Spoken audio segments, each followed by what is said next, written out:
Hola, ¿cómo están? Bienvenidos a Profe Odontomedic. En esta ocasión hablaremos acerca de, o vamos a introducirnos al estudio de la histología y también hablaremos de la clasificación del tejido epitelial. Para poder adentrarnos en este tema tan bonito que es la histología, tenemos que recordar lo que aprendimos en biología celular, la organización del cuerpo humano. Como sabemos nosotros, la unidad estructural del ser humano, del organismo, es la célula. Las células que tienen un mismo tipo se agrupan formando tejidos. En este caso, pongamos un ejemplo como un hepatocito, la célula del hígado. Se juntan los hepatocitos, se unen y forman los tejidos, un tejido que sería el tejido hepático.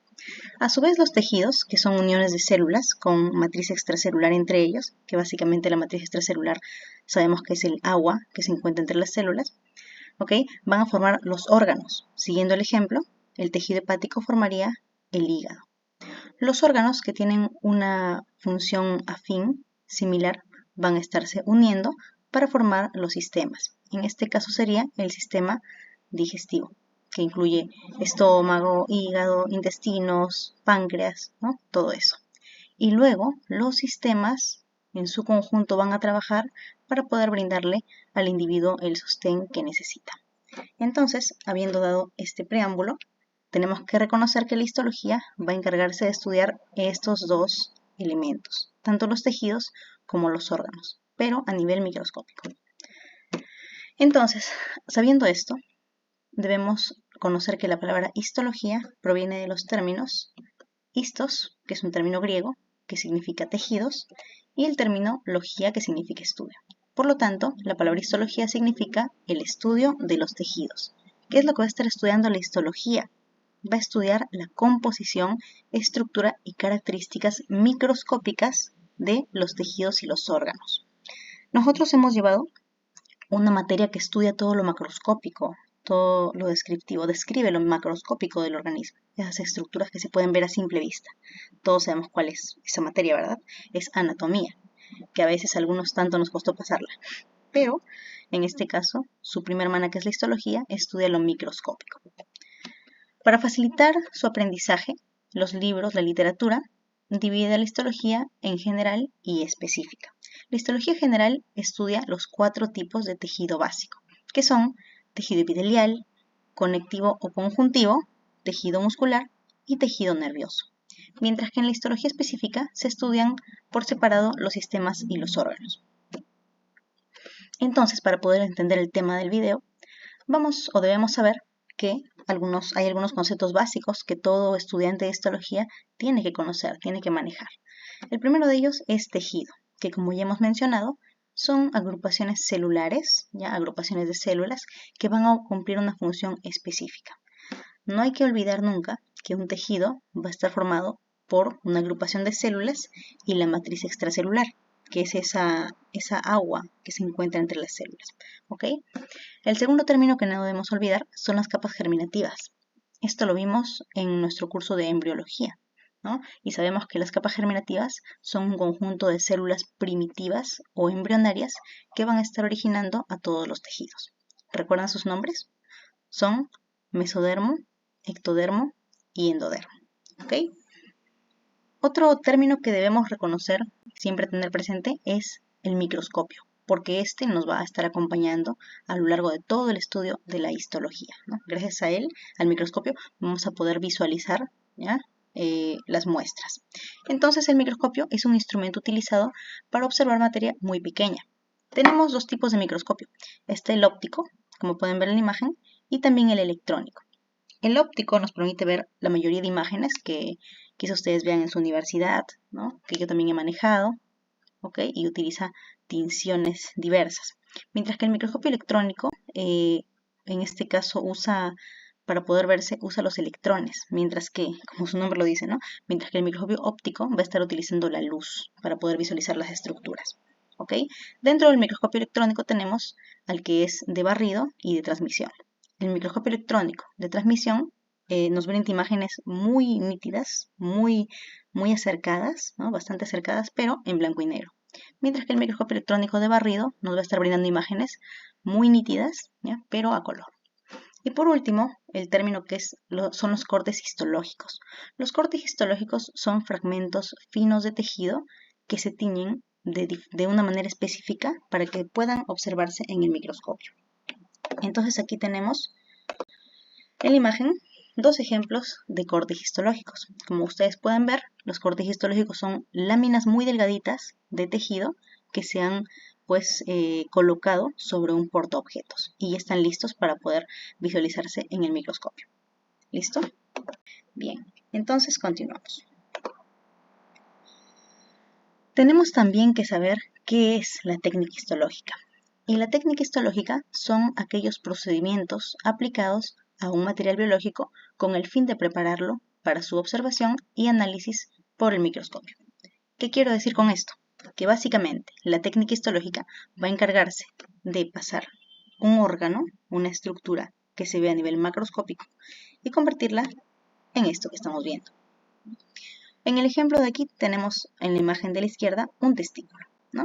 Y la técnica histológica van a ser todos aquellos procesos, ¿no? Todos aquellos procesos que se van a encargar de convertir este órgano, ¿no?, en este corte, que va a estar listo para poder montarse sobre un portaobjetos y poder teñirse y poder colocarse en el microscopio para poder ser observado, ¿ya? Entonces van a ser todos aquellos procedimientos para poder pasar de esto a lo que tenemos aquí a la derecha. Ahora sí, seguimos avanzando con la introducción al estudio de la histología. Y no podemos introducirnos sin saber, como ya hemos visto, qué es la histología, también hablar acerca de la técnica histológica, ¿no?, y los términos básicos que ya hemos estado viendo. No podemos avanzar en el estudio de la histología sin hablar, por supuesto, de las tinciones principales.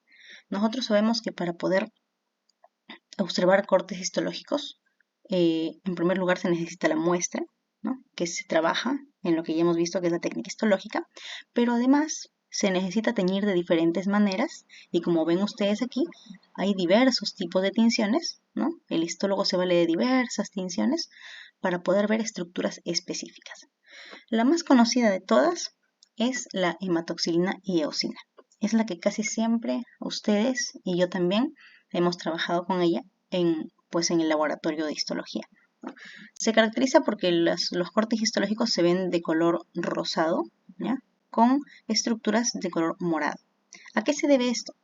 A que la hematoxilina es un colorante de tipo básico. Entonces se va a encargar de teñir de violeta las estructuras ácidas. ¿Qué estructuras ácidas encontramos en la célula? Principalmente las proteínas y el núcleo. Es por ello que siempre en un corte histológico con este tipo de tinción, el núcleo se va a ver de color violeta, de color oscuro. Mientras que la eosina, que es el otro colorante que está en esta fusión, ¿ya?, va a ser un colorante ácido que tiñe de rosa las estructuras básicas, como por ejemplo el citoplasma. Por eso es que las células se ven de esta manera: citoplasma rosado pálido y los núcleos se ven de color violeta. Siguiente tinción. Tenemos también la impregnación argéntica. Lo que estamos viendo aquí es un corte histológico de cerebelo. Ya aquí estamos viendo las células de Purkinje. Entonces la impregnación argéntica es una tinción que revela detalles muy finos, ¿no?, gracias a una técnica que se llama el depósito de sales de plata. Y al revelar detalles muy finos es útil para poder ver sistema nervioso y también fibras reticulares. La tinción azul de toluidina es usada para teñir estructuras basófilas, como por ejemplo la cromatina, que se encuentra en el núcleo, y también el heparansulfato. Y la tinción Wright, por último, es una tinción bastante conocida porque es usada por excelencia para poder ver elementos sanguíneos. Con este tinte podemos ver eritrocitos, leucocitos, plaquetas también, ¿no?, todo ello. Y bien, continuamos. El origen de los tejidos. Para poder entender también la histología hay que saber que todos los tejidos de los que hablaremos, el epitelial, conectivo, muscular, nervioso, todos ellos se han originado embriológicamente de 3 capas germinativas, primarias, primitivas. Y estas son las que ya mencionamos: ectodermo, mesodermo y endodermo. El ectodermo, que si ustedes recuerdan era la capa más externa, ¿ya?, va a formar los epitelios externos. como por ejemplo el epitelio de la epidermis, ¿ya? De la capa que recubre por fuera nuestra piel. Y también se encarga de formar el tejido nervioso. Por otro lado, el mesodermo, que era la capa media, de color rojizo que se veía en los libros de embriología, ¿ya? Va a estar originando algunos epitelios internos, como por ejemplo el endotelio de los vasos sanguíneos, el mesotelio, los túbulos renales, el tejido conectivo y, ojo, la mayor parte del tejido muscular. Mientras que el endodermo, que era la capa interna, va a estar dando lugar a los epitelios del tracto digestivo y también del aparato respiratorio. Entonces, una vez que ya nos hemos introducido y estamos pilas, ¿no? Y estamos listos para poder seguir aprendiendo, porque ya conocemos lo básico, ahora sí pasamos pues con una de las primeras clases y muy importante que se enseña en histología, que es el tejido epitelial. Cuando uno lleva su curso, a veces se marea al escuchar pseudoestratificado, polimorfos, urotelios, ¿no? Transición de epitelios, epitelios de transición, ¿no? Sobre todo términos que nunca hemos escuchado y que son un poco difíciles de digerir, ¿no? Sin embargo, estas clases tienen por finalidad poder ayudarlos a entender la histología y sobre todo a agarrarle cariño. Entonces comenzamos hablando del tejido epitelial. Este es uno de los 4 tipos de tejido básico, como ya vimos, que va a estar originándose de las 3 capas. Eso no hay que olvidarlo. El tejido epitelial se origina de las 3 capas germinativas: ectodermo, mesodermo y endodermo. Y además se divide en 3 tipos. Tejido epitelial de cubierta, que es aquellas células epiteliales que van a estar teniendo una conformación plana, unidas unas con otras, pero de manera plana, como si fueran una capa que va a estar cubriendo, en este caso, la piel y estructuras externas. El tejido epitelial de revestimiento también van a ser células muy unidas que forman como una capa, pero en este caso esta capa va a estar revistiendo estructuras internas, cavidades, por eso se llama revestimiento. El tejido epitelial de cubierta cubre todo lo externo, mientras que el de revestimiento cubre todo lo interno, todas aquellas cavidades, ¿ok? Y el tercer tipo es el tejido epitelial de tipo glandular. Y aquí las células que conforman este tejido, que es el mismo, claro, pero tienen una conformación un poco diferente, porque como se puede ver en esta imagen, ¿no? En esta imagen y las de acá también, las células van a unirse, pero de una manera contorsionada, con tal de poder producir una invaginación y que quede aquí un espacio. Y además, las células epiteliales que van a estar formando estas glándulas, este tejido glandular, van a desarrollar o van a diferenciarse para poder tener la capacidad de producir secreciones glandulares, ¿no? Por eso es que adoptan la forma invaginada para que quede un espacio aquí donde puedan vertirse esas secreciones. ¿Listo? Entonces ahí están los 3 tipos. Pero ¿cuáles son las características en general de todo el tejido epitelial? Son 3 características principales. En primer lugar, que el tejido epitelial está compuesto por células muy unidas entre sí, ¿no? Están pero muy unidas entre sí, ¿no? Se abrazan demasiado. Y justamente por este hecho de que se encuentran muy unidas, la sustancia intercelular va a ser escasa, ¿no es cierto? Va a ser escasa porque casi no hay espacio entre las células para que haya sustancia. Y además, otra característica importante es que el tejido epitelial es avascular. Pero ahora ustedes dirán, si el tejido epitelial es avascular, ¿cómo es que logra obtener su oxígeno y nutrientes que necesitan esas células?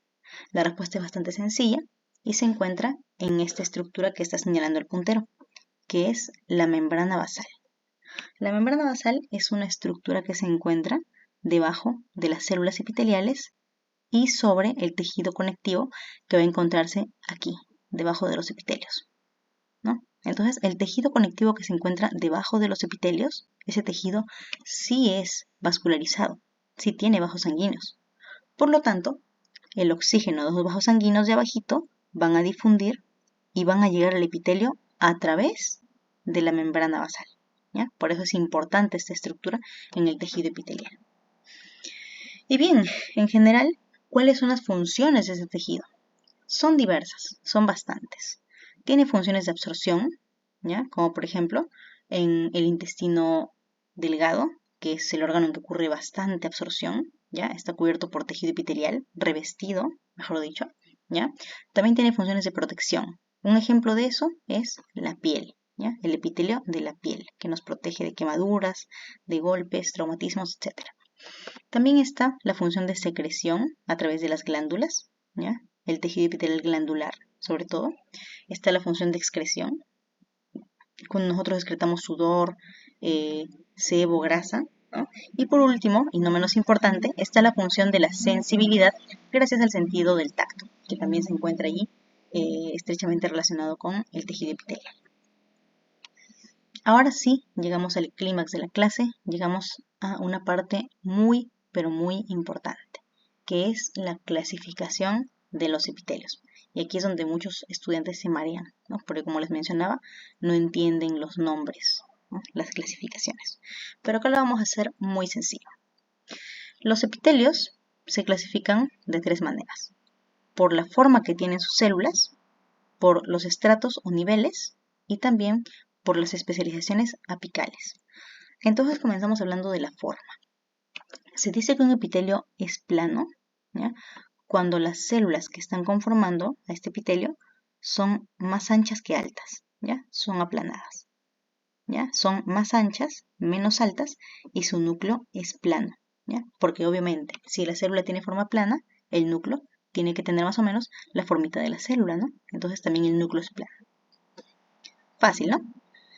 Se dice que un epitelio es cúbico cuando sus células son igual de anchas e igual de altas, ¿no? Tienen una forma más o menos cúbica, por eso se llama epitelio cúbico. Pero además, el núcleo de estas células va a ser redondo, ¿no? Como la célula ya no está tan achatada, sino que ha crecido un poquito, se ha hecho cúbica, su núcleo se hace redondito. Y se dice que un epitelio es cilíndrico cuando sus células son cilíndricas, obviamente, ¿no? Las células que conforman el epitelio van a tener una forma cilíndrica. Eso quiere decir que van a ser menos anchas, más altas, y su núcleo va a ser ovalado, porque si la célula se hace más alta, el núcleo también se hace más alto. Pero ¿por qué les menciono el núcleo?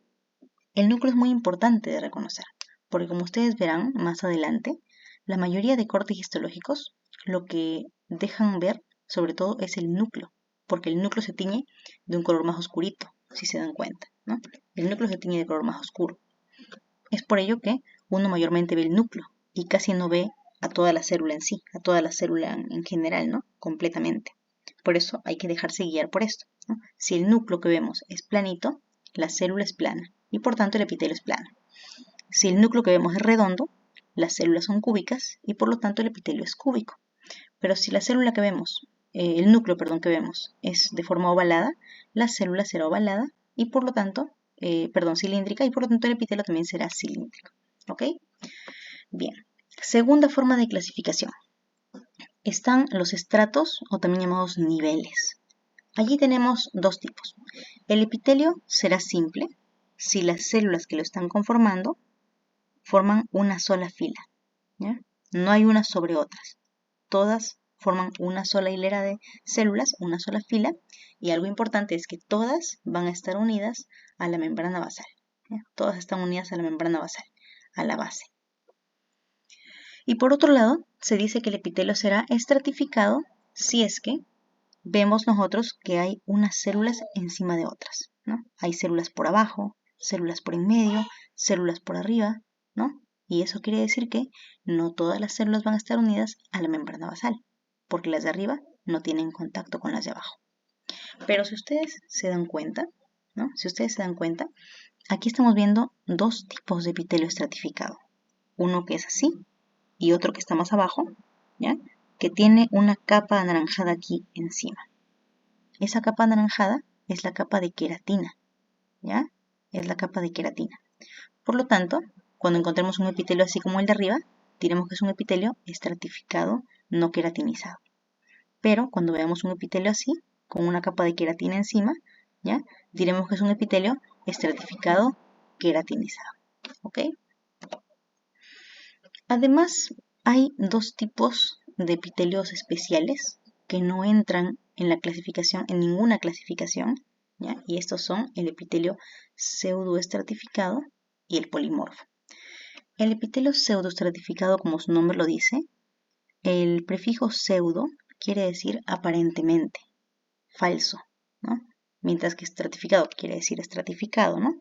Por lo tanto, este es un epitelio aparentemente estratificado, ¿ya? Pero que no es estratificado. ¿Por qué? Cuando los histólogos recién investigaban, ¿no?, con sus microscopios de ese tiempo las células, encontraron que habían células que tenían un aspecto que estaban unas encima de otras, ¿no? Y dijeron, ah, ya, de plano, este es un epitelio estratificado. Pero luego se dieron cuenta, ¿no?, cayeron en la cuenta de que había un epitelio en el cual sus núcleos de las células se veían por todos lados, arriba, en medio, abajo. Pero sin embargo, todas las células estaban unidas a la membrana basal. Y el hecho de que todas las células de este epitelio estén unidas a la membrana basal, pues quiere decir que no es estratificado, ¿no? No era estratificado. Por eso le pusieron pseudoestratificado, ¿ya? Porque es un epitelio que pareciera estratificado, pero al final todas las células están unidas a la membrana basal. Mientras que el epitelio polimorfo tiene varios nombres, se llama polimorfo, también lo llaman urotelio o epitelio de transición. Este es un epitelio restringido solo a las vías urinarias y lo que lo caracteriza, ¿no?, su característica principal es que en la superficie de este epitelio vamos a encontrar unas células muy grandes, unas células gigantes, ¿no?, que incluso pueden llegar a ser binucleadas, ¿ya? Estas se llaman las células paraguas o de Golgi, ¿ok?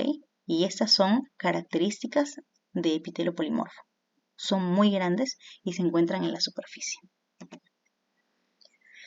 Y ahora tenemos la tercera forma de clasificar, y es según las especializaciones de la región apical. Así tenemos, en primer lugar, las microvellosidades, ¿ya? Porque nosotros sabemos, a ver, saco el lapicito, ¿ya? Sabemos nosotros que las células, ¿ya?, son estructuras con polaridad. ¿Qué quiere decir eso? Que tienen sus lados, ¿ya? Van a tener una región apical, ¿no? Van a tener regiones laterales y van a tener su región basal, ¿ok?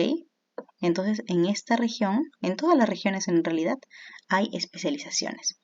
Pero lo que vamos a usar para clasificar a los epitelios solo va a ser las especializaciones de la región apical, ¿ya? Y son las que vamos a ver a continuación. Las de la región apical que se encuentran, pues, en la superficie, ¿ya? Ahora vamos a borrar.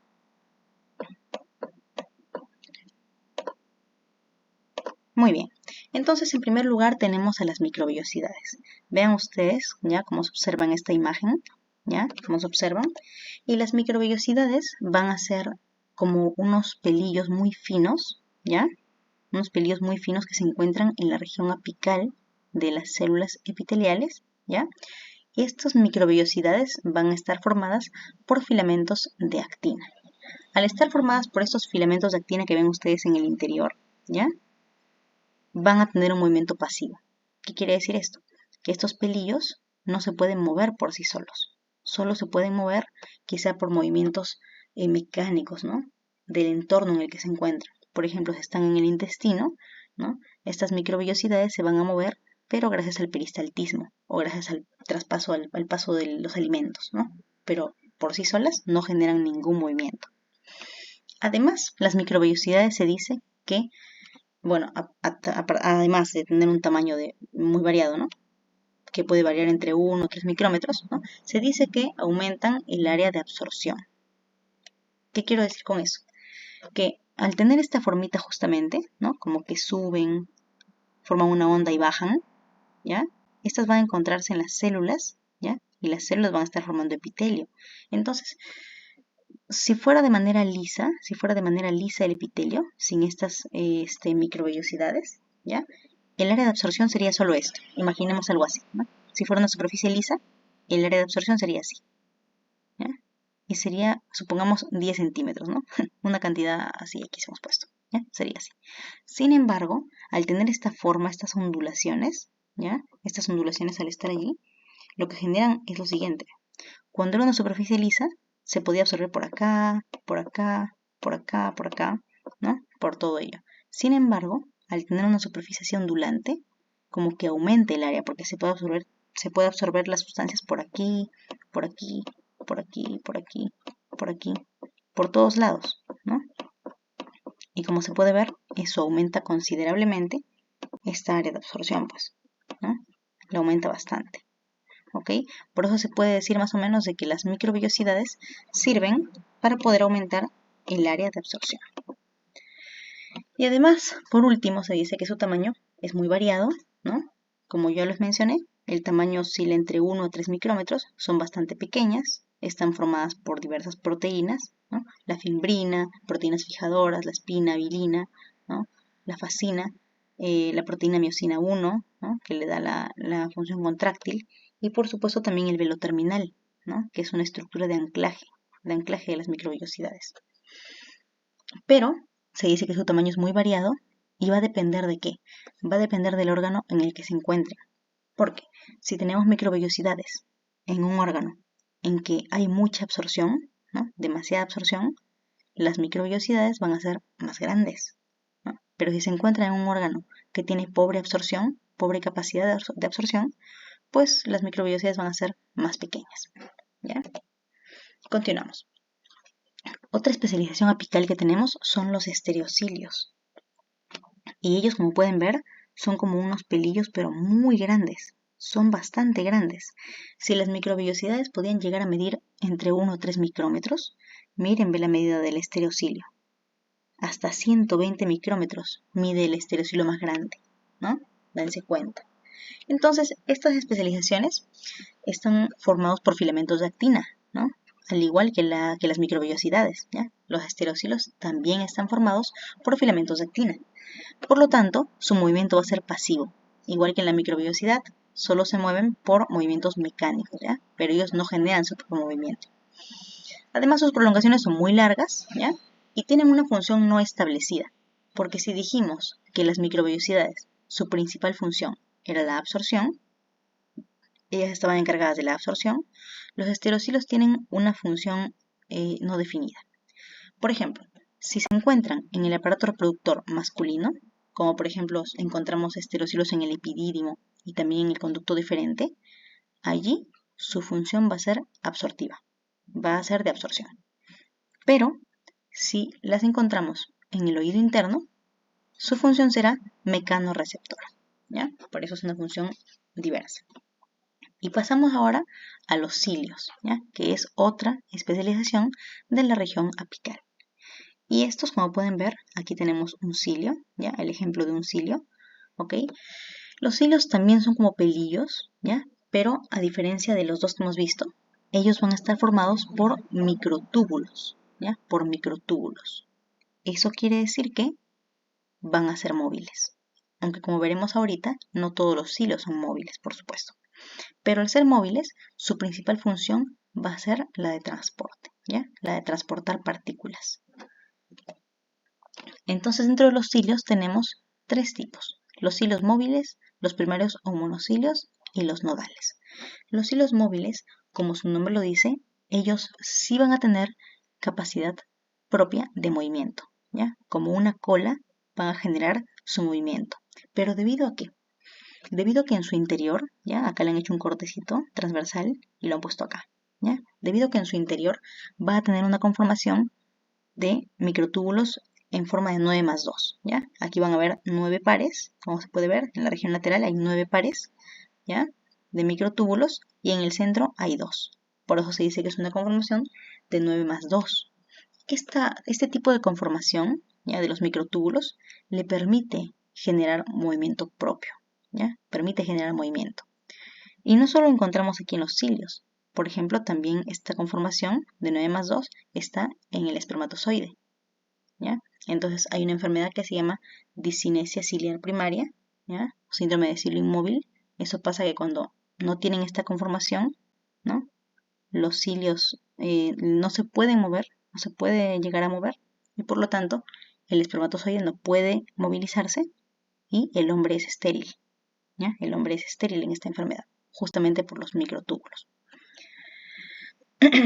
Por otro lado, los cilios primarios o monocilios se van a llamar así en primer lugar porque se llaman monocilios porque en una célula, ¿ya? En una célula, mayormente, vamos a encontrar solo uno, ¿ya? Supongamos que esta es la célula, ¿ya? Aquí está la región apical, entonces aquí tiene muchos cilios, ¿ya? Tiene muchos cilios, ¿ya? La mayoría de estos eran móviles, pero solo uno de ellos, ¿ya? Va a ser un monocilio. Solo uno por cada célula, por eso se le llama monocilios, ¿ok? Ellos son inmóviles porque su conformación es de 9 más 0, ¿ya? Tienen una conformación diferente, ¿ya? No tienen dos microtúbulos aquí en el centro, por ello no pueden moverse. Entonces, si su función no es la movilidad propia, ¿ya? La movilidad propia, su función sobre todo es como quimiorreceptor, osmoreceptores y mecanorreceptores. Y esta función tan importante es la que le va a permitir encontrarse en muchos órganos del cuerpo, ¿ya? En casi todos encontramos monocilios, ¿ya? Y por último, los cilios nodales, ¿ya? Estos son cilios embrionarios, ¿ya? Cilios primitivos, que van a encargarse de realizar movimientos rotatorios. Estos generan movimiento propio, ¿ya? Pero a diferencia de los móviles, el movimiento de los móviles era así, como un latigazo, mientras que los nodales eran movimientos rotatorios, ¿ya? Movimientos rotatorios. Bien. Continuamos rápidamente con las especializaciones de la región lateral, ¿ya? Al llegar a este punto, estas especializaciones no definen la clasificación, ¿ya? O sea, no entran en la clasificación, pero es importante saberlas, ¿ya? Así tenemos que en la región lateral de la célula, ¿ya? En las regiones laterales, vamos a encontrar tres tipos de especializaciones. La primera de ellas son las uniones ocluyentes, ¿ya? Y dentro de esa clasificación encontramos a la zonula occludens, ¿ya? Que son básicamente uniones de célula con célula. Este tipo de uniones, las zónulas ocludens, van a encargarse de sellar el espacio entre las células adyacentes, como se puede ver en la imagen, ¿ya? Van a estar uniendo a las células de una manera muy fuerte, ¿ya? Porque se encargan de controlar la permeabilidad. Este tipo de uniones se encuentran sobre todo en las regiones apicales, o sea, no apicales, sino lateroapicales o laterosuperiores de la célula, ¿ya? Participan en la señalización celular, pero recuerden que la principal función de las uniones ocluyentes es controlar la permeabilidad de la célula, ¿ya? Uniones fuertemente establecidas para que no puedan ingresar iones extraños, ¿no? Iones ajenos por allí, ¿ok? El segundo tipo de unión que tenemos son las uniones adherentes. Y ahí encontramos a su vez diversos subtipos. Tenemos, por ejemplo, la zonula adherens, ¿ya? Que va a ser otro tipo de unión célula con célula, pero en este caso se encargan sobre todo de acoplar el citoesqueleto de actina a la membrana, en las regiones de adhesión célula-célula, ¿ya? O sea, aquí van a estar como que uniendo ambas paredes celulares, ¿ya? Pero no de una manera tan fuerte y tan selectiva como las uniones ocluyentes, ¿ya? Mientras que tenemos otro tipo que es la mácula adherens, ¿ya? Esta mácula adherens también es una unión de célula con célula, ¿ya? En la región lateral, pero se encarga sobre todo o sirve para acoplar filamentos intermedios a la membrana plasmática. Ya como se puede ver aquí, están acoplando estos filamentos para que ingresen a la membrana. Seguimos con las uniones adherentes, ¿ya? Aquí tenemos otros dos tipos de uniones, que son las adhesiones focales, ¿ya? Las adhesiones focales son un tanto diferentes porque estas son uniones de célula, pero con matriz extracelular, ¿ya? Célula con matriz extracelular. Esta se encarga de fijar el citoesqueleto de actina a la matriz extracelular. Y también se encarga de detectar y traducir señales del exterior de la célula, ¿ya? O sea, van a estar en relación estrecha con la membrana basal, ¿ya? Y también tenemos otro tipo que son los hemidesmosomas, ¿ya? Son otro subtipo que es una unión de célula con matriz extracelular y se encarga de fijar los filamentos intermedios a la matriz. Y el último tipo de uniones de especializaciones en la región lateral son las uniones comunicantes, ¿ya? Si las uniones ocluyentes se encargaban sobre todo de la permeabilidad, de la selectividad, porque su unión era muy estrecha, ¿ya? Y las uniones adherentes se encargaban de unir, ¿ya? Pero de una manera más libre, ¿ya? De una manera más libre. Las uniones comunicantes, su principal función es generar como un puente entre una célula y otra, ¿ya? Allí entre ellas tenemos las uniones de hendidura, ¿ya? Uniones de hendidura de célula con célula que se encargan, pues, o están allí como unos conexones, ¿ya? Sirven como puentes, ¿ya? Sirven como puentes o conductos para el paso de pequeños iones y micromoléculas de información, desde una célula a otra. Y también pues tenemos una especialización en la región basal, ¿ya? Que la principal, por supuesto, es la membrana basal, que es aquella estructura especial que está ubicada debajo nada más del epitelio, ¿ya? Debajo del epitelio y por encima del tejido conectivo. También tenemos las uniones célula con matriz extracelular que van a estar fijando la célula a la meca, ¿no? Son adhesiones focales y los semidesmosomas que hemos visto en la diapositiva anterior. Y también tenemos los repliegues de la membrana celular basal, ¿ya? Pero de estas tres nos vamos a centrar ahorita en la membrana basal, porque es una estructura muy importante, ¿ya? Es muy importante. La membrana basal, como ya mencioné, se ubica debajo del epitelio, pero por encima del tejido conectivo, ¿ya? Entre esas dos capas. ¿Cuáles van a ser sus funciones? Para saber sus funciones, en primer lugar hay que saber que el principal tipo de colágeno que va a estar abundando en la matriz extracelular, ¿ya? Y esa es pregunta de examen, es el colágeno de tipo 4, ¿ya? Colágeno de tipo 4. Entonces la membrana basal tiene mucha importancia, diversas funciones. Una de ellas es la adhesión, ¿ya? Porque sirve como un adherente, como un puente entre el epitelio y el tejido conectivo. También tiene una función de compartimentalización o también la individualización, ¿ya? Eso quiere decir que la membrana basal está separando por un lado el epitelio y separa por otro lado el tejido conectivo. También tiene otra función muy importante que es la de difusión, ¿ya? Porque a través de la membrana basal dijimos que difundía el oxígeno, ¿ya? Para poder perfundir el epitelio, ¿no? Para poder nutrirlo. Y también, por supuesto, la membrana basal sirve como una armazón estructural, ¿ya? Una armazón estructural con todos sus colágenos y sus fibras que tiene. Y también sirve como regulación y señalización. Algo importante que saber acerca de la membrana basal es que se encuentra en muchos tejidos, ¿ya? En los epiteliales, pero también en tejidos no epiteliales, ¿ya? En ese caso, cuando se encuentra debajo de un tejido no epitelial, no se le llama membrana basal, sino que se le llama lámina externa, ¿ya? Lámina externa. Entonces, recapitulando, dijimos que los epitelios podían clasificarse de tres modos, ¿ya? De tres modos. Por su forma podían ser planos, cúbicos y cilíndricos. Por sus estratos podían ser simples y estratificados. Y por sus especializaciones podían tener microvellosidades, cilios o estereocilios. Ahora, si no encajaban en ninguno de estos tipos, podía ser pseudoestratificado o el epitelio polimorfo o de transición, ¿no? O urotelio. Entonces, es importante saber que así como nosotros tenemos nuestros nombres, ¿ya? La mayoría de personas tenemos 2 nombres y 2 apellidos, ¿no? Y así se forma nuestro nombre completo. Pues los epitelios también tienen su forma de llamarse, ¿ya? No se llaman como uno quiere, sino que tienen una fórmula, que esto les va a ayudar bastante a poder aprenderlo, ¿ya? Un epitelio se nombra con la fórmula siguiente. Epitelio más la forma más el estrato con su especialización. Entonces vamos a practicar un poco, pues, ¿ya? Vamos a sacar el lápiz y vamos a practicar un poco con ustedes. Cuando nosotros estamos frente a un corte histológico como el que estamos viendo ahora, ya un corte histológico, debemos saber reconocer, ¿no? Ver dónde están las células, cuáles son las células, ¿no? Entonces aquí empezamos describiendo y nos encontramos con un corte donde hay estructuras, se ven por ahí algunos redonditos, ¿no? Parecen estructuras tubulares, ¿ya? Entonces nos dirigimos a la región redondita, ¿ya? A estos redonditos oscuros y parece una tinción con azul de toluidina, ¿ya? Pero nosotros dijimos que siempre el núcleo C pintaba de color más oscuro y el citoplasma de color más claro.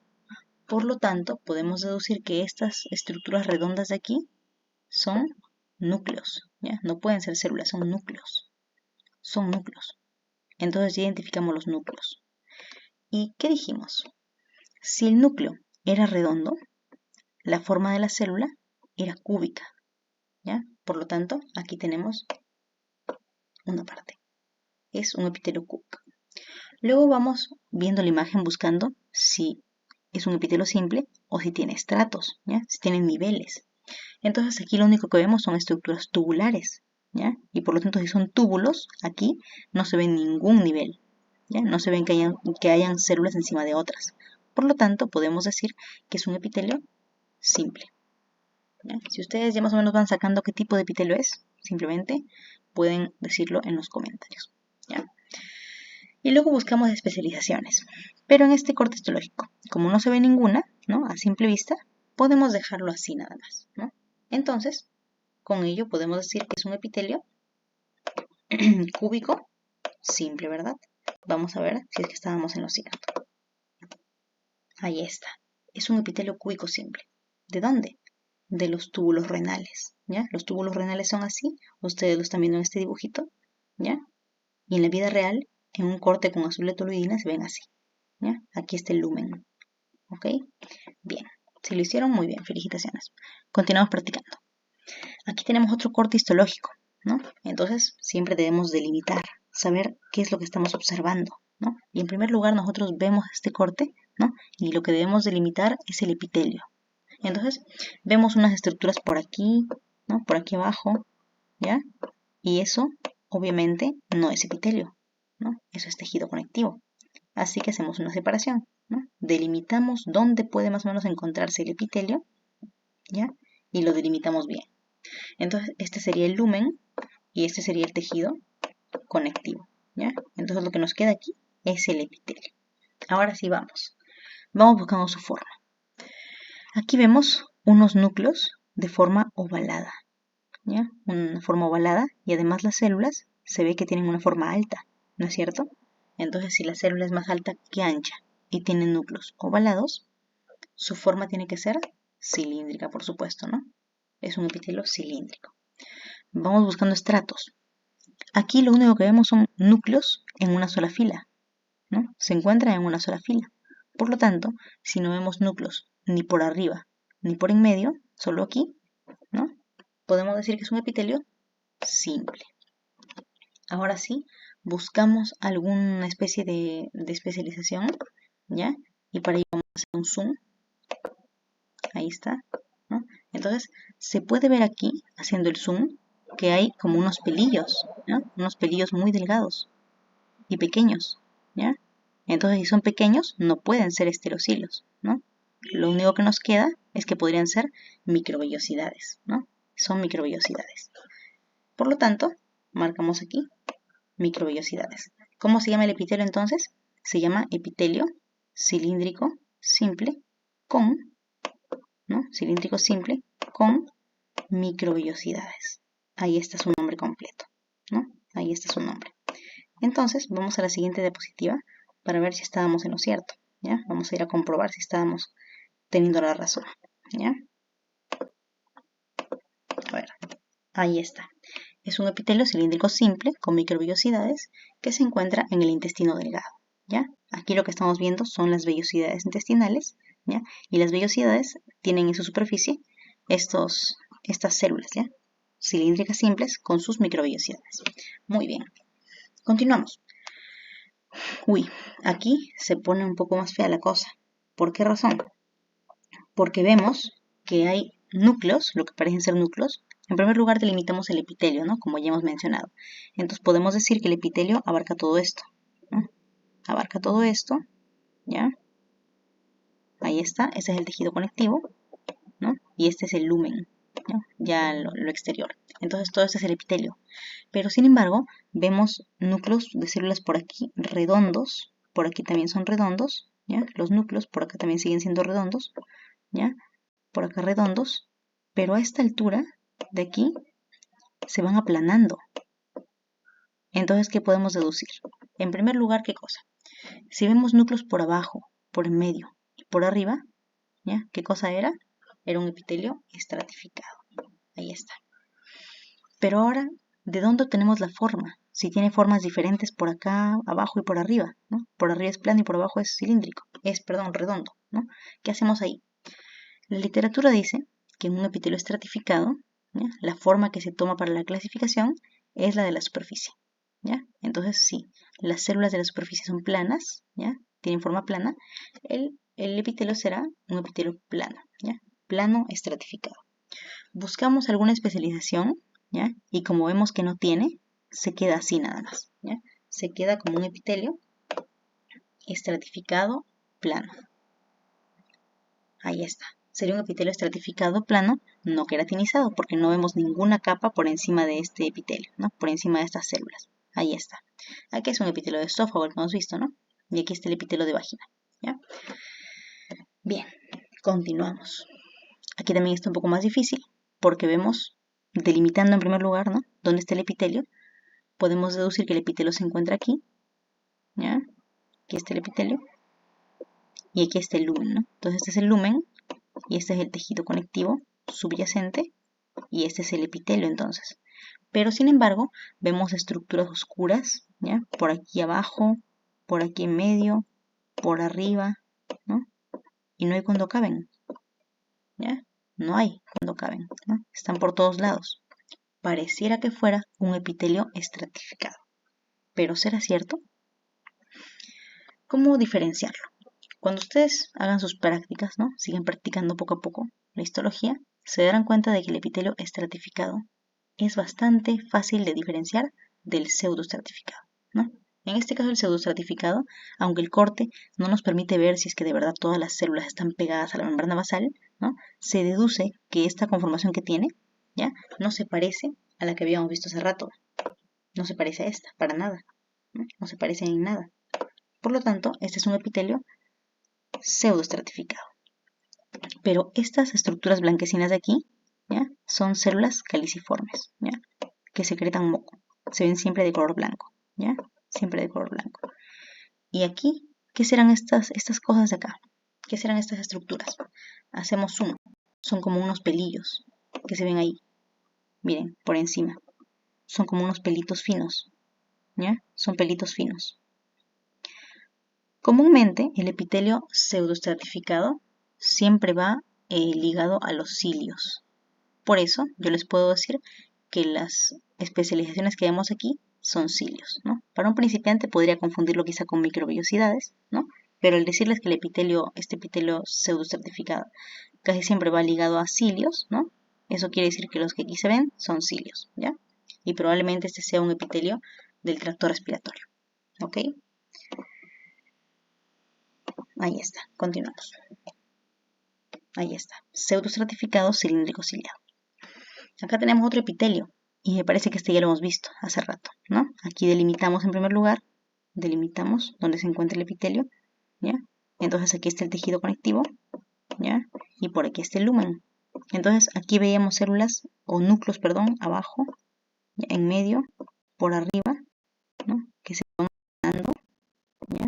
Que se van haciendo más planas. Entonces, no decimos que es un epitelio estratificado. Y como las células de más arriba son planas, es un epitelio plano. Pero ahí, aquí, tiene una capa gruesa, una capa gruesa encima de todos los epitelios, de todo el epitelio. Y eso ya lo hemos visto. En diapositivas anteriores dijimos que esta capa era la queratina.